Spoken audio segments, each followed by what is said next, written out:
बघा मित्रांनो, 48 वजा 12 गुणिले 3 अधिक 3 गुणिले 4 बरोबर किती? अशा प्रकारची एक पदावली आपल्याला दिलेली. कुठलीही पदावली जर आपल्याला सोडवायची असेल तर त्यासाठी आपल्याला बॉडमास या नियमावलीचा वापर करायचा असतो. आता बॉडमास पद्धत काय असते किंवा बॉडमास ही नियमावली काय असते?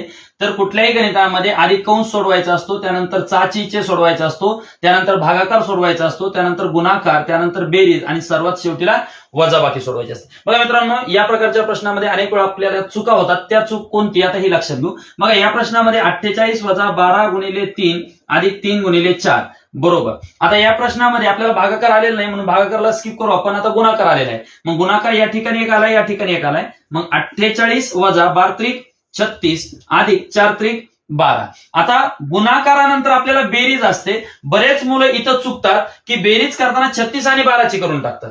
ओके, तर बेरजेसाठी तुम्हाला नियम लक्षात ठेवायचा आहे की बेरीज ही नेहमी समान चिन्हांची होत असते.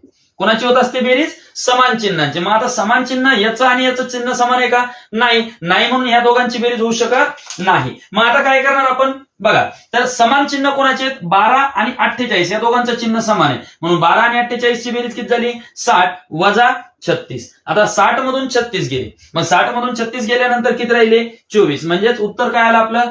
24. पर्याय क्रमांक 4. या प्रकारचे प्रश्न मिळवण्यासाठी चॅनलला फॉलो करा.